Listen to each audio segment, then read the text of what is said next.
automation world's Technology Matters, where each week I'll be reviewing some of the more interesting topics that we've recently covered to help you stay on top of what's happening in the world of industrial automation. This week, we'll be looking at the use of virtual assistants like Alexa and Siri on the plant floor. We'll also look into how maintenance is driving the digital transformation at Dana Incorporated and what to watch for to see if the COVID pandemic is spurring the digital transformation of industry, as many industry executives are indicating. Let's start with a look at Dana. Now, if you're not familiar with the company, trust me when I tell you that odds are you have used their products even if you don't realize it. Dana makes drivetrains and electric propulsion systems for automotive companies such as Ford, GM, Chrysler, Volkswagen, Toyota, and Nissan. They even supply products to John Deere and locomotive manufacturers. And though their revenues, like most companies, will certainly be impacted by the pandemic, pre-COVID, Dana's revenues exceeded $8 billion annually, and the company employs 32,000 people at its 139 facilities in 33 countries. So with a company this big, where does the digital transformation begin? And as with most manufacturers, it begins with maintenance. And in Dana's case, it started with the adoption of the eMaint computerized maintenance management system software from Fluke. Robert McKenna, manufacturing asset management lead at Dana, said that before use of this software, Dana had siloed plants, and we wanted to get away from that and make everything visible from the front office to the plant floor. He says now we can log in and see our asset information instantly, such as how many work orders are open and how many maintenance activities are open, and it's all updated in the system as soon as a work order is updated or closed. Now, according to McKenna, beyond use of the software to track work orders and maintenance activities, a major aspect of the company's use of the software has been to train workers and support the company's engineering staff by creating videos and storing them in the system so that they're accessible to employees via mobile devices wherever they are in the plant. And McKenna said that we can even assign work orders to employees to watch these videos for training purposes. And after watching the video, they can close the work order and add comments or questions that we can then address. Dana has also taken the data from eMaint to create the Dana Connected Plants Interactive Map System, in which the CMMS data is visually mapped to the corresponding assets in the plant. McKenna said that, like Google Earth, Dana's interactive map system uses a snapshot from the factory that can then be navigated through, giving users the ability to zoom in and out to assess equipment. When you zoom in on a machine, you can see the relevant machine data. And workers can even use it to communicate with other plants to get spares when lead times from suppliers are problematic. And read more about how Dana is using CMMS technology to drive its digital transformation via the URL shown. Now, speaking about the transformation of the plant floor in the digital age, one of our recent articles explored the growing potential for the use of virtual assistants like Siri and Alexa on the plant floor. Now, of course, we're still in the very early days of the application of this technology in manufacturing. So early, in fact, that no specific virtual assistant products for industry are ready for prime time yet. However, the research and advisory firm Gartner is already predicting that by 2022, more than half of all people collaborating in Industry 4.0 ecosystems will employ some form of virtual assistant or intelligent agent as a way to spark more natural interaction with their surroundings and colleagues. Another research firm, IDC, concurs with this assessment, predicting that the use of task-level intelligent applications to augment the human workforce will comprise nearly a third of enterprise applications by 2022. So just what's happening with virtual assistant technology for industry at this point? Well, today it's primarily about how technology suppliers are looking to adapt it into their existing products. For example, Epicor, a supplier of ERP software, is currently previewing its Epicor virtual agent at select customer sites.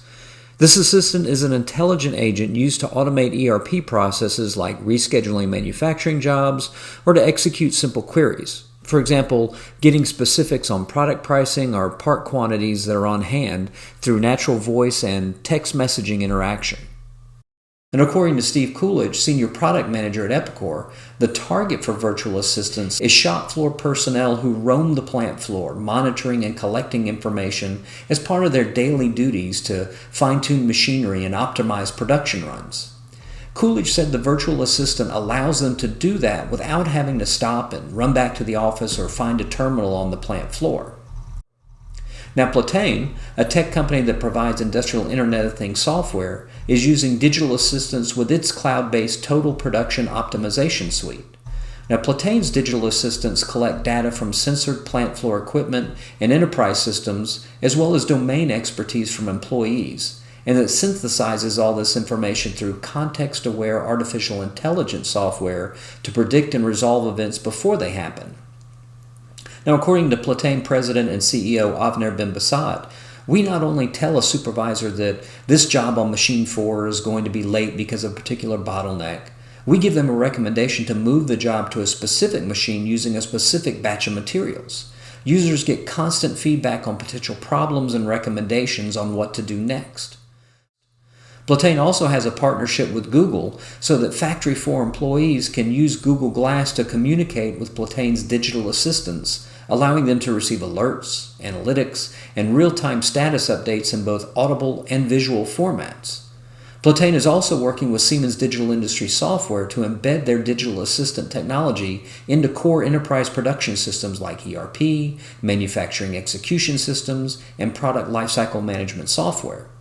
Now read more about this in our feature article, Are Virtual Assistants Headed to the Plant Floor?, via the URL shown here.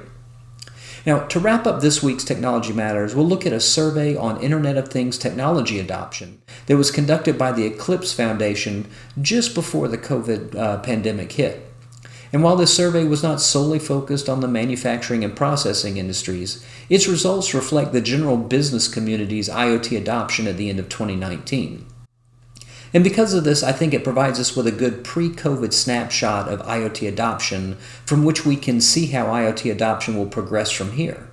Now, because the research conducted by the Eclipse Foundation went beyond the manufacturing and processing industries, we chose to focus on two aspects of the survey that most directly relate to industrial use. And those are specific technology focus and adoption and spending plans. Now, to give you a little taste of some of the highlights we focused on from this survey, the IoT technologies of highest importance were sensors at 84%, data processing and analytics at 77%, cloud platforms at 76%. And the lowest ranked technologies still scored fairly high, but the distinction between the highest and the lowest rankings show where early efforts around IoT implementation are being concentrated on the most.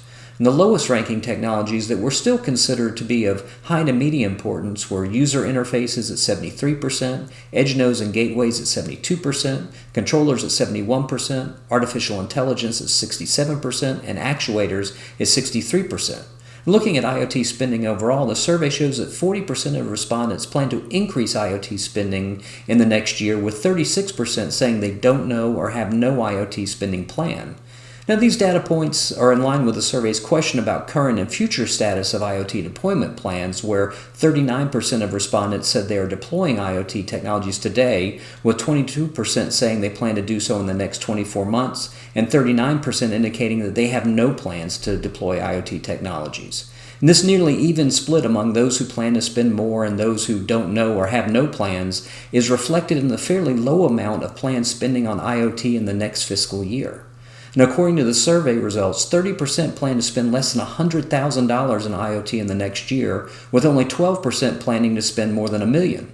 And remember, these numbers are from before the pandemic, so it'll be interesting to see how this plays out in reality over the next year or two to determine if the pandemic really helps drive further digital technology spending adoption or if it slows it.